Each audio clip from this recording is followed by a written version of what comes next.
Selamat pagi, salam sejahtera, Om Swastiastu, Namo Buddhaya, salam kebajikan, Assalamualaikum. Saya Imelda Febianti Yulistiana dari kelas akuntansi 1B. Pada pagi hari ini ingin menjelaskan sedikit mengenai tanggung jawab sosial dan etika manajerial. Sebelumnya, mari kita melihat definisi dari tanggung jawab sosial. Dari konsep awalnya sendiri, berawal dari Howard R. Bowen, pada tahun 1953 dengan definisi jika corporate social responsibility atau tanggung jawab sosial adalah kewajiban atau tanggung jawab sosial dari perusahaan berdasarkan kepada keselarasan dengan tujuan objektif dan nilai-nilai value dari masyarakat. Terus untuk pengertiannya sendiri, tanggung jawab sosial adalah etika ideologi atau teori bahwa sebuah entitas, baik itu sebuah organisasi atau individu, memiliki kewajiban untuk bertindak untuk menguntungkan masyarakat luas.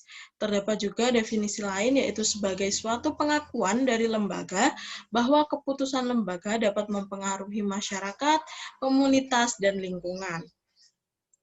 Untuk menurut para ahli, di sini saya akan menjelaskan dua. Yang pertama dari Frederick et al. Dan Merrick. Yang pertama dari Frederick, didefinisikan sebagai prinsip yang menerangkan perusahaan harus dapat bertanggung jawab terhadap efek dari setiap tindakan di dalam masyarakat maupun dalam lingkungannya. Yang kedua, dari Merrick, adalah suatu pengertian terhadap buruh, konsekuen, dan masyarakat pada umumnya dihormati sebagai sikap yang pantas untuk diadopsi oleh pelaku bisnis. Lalu kita memasuki pengertian dari etika manajerial. Untuk pengertiannya, etika manajerial adalah suatu kode etik perilaku seorang manajer atau pengusaha berdasarkan nilai-nilai moral dan norma yang dijadikan tuntunan dan juga pedoman berperilaku dalam menjalankan kegiatan lembaganya. Secara sederhananya, yang dimaksud dengan etika manajerial adalah cara-cara untuk melakukan kegiatan oleh seorang manajer yang mencakup seluruh aspek yang berkaitan dengan individu, lembaga, sumber daya, dan juga masyarakat. Lalu untuk pengertian dari ahli, di sini saya mengambil dari Sonic Giraffe. Etika dalam bahasa Yunani ethos, berarti adat istiadat. Etika adalah ilmu yang membahas nilai dan norma yang diberikan oleh moralitas dan etika.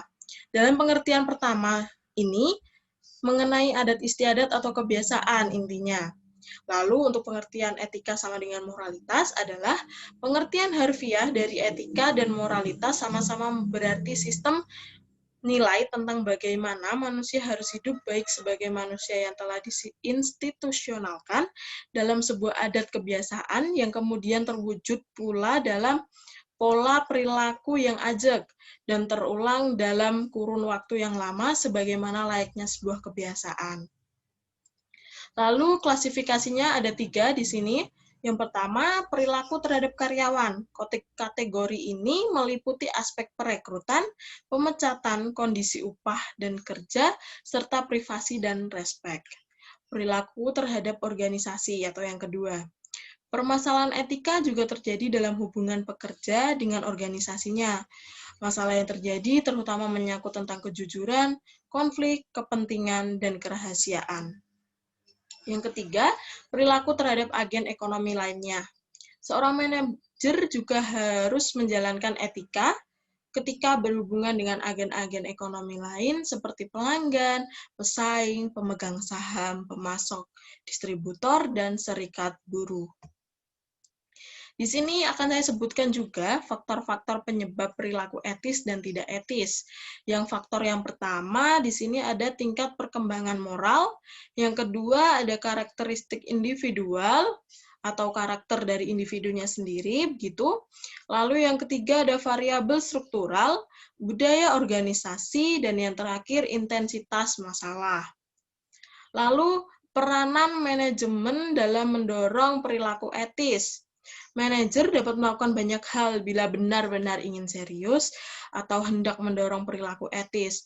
Seperti misalnya pertama, menerima karyawan dengan standar etika tinggi. Jadi bagi para manajer yang ingin merekrut atau menerima karyawan baru harus memiliki standar etika tinggi. Jadi standar etika tersendiri begitu untuk calon-calon karyawan barunya. Lalu yang kedua membuat kode etik atau peraturan ya. Jadi perilaku para calon karyawan itu sudah diatur kode etiknya. Jadi mereka hanya melakukan sesuai dengan benar-benar dengan perilakunya itu benar-benar dengan kode etik yang berlaku begitu. Tidak sembrono. Lalu yang ketiga, memimpin dengan memberi teladan. Jadi para manajer harus bisa nih jadi teladan terlebih dahulu bagi bawahan-bawahan atau karyawannya. Lalu yang keempat ada tujuan pekerjaan dan penilaian kinerja, pelatihan etika, audit sosial independen, dan yang terakhir mekanisme protektif.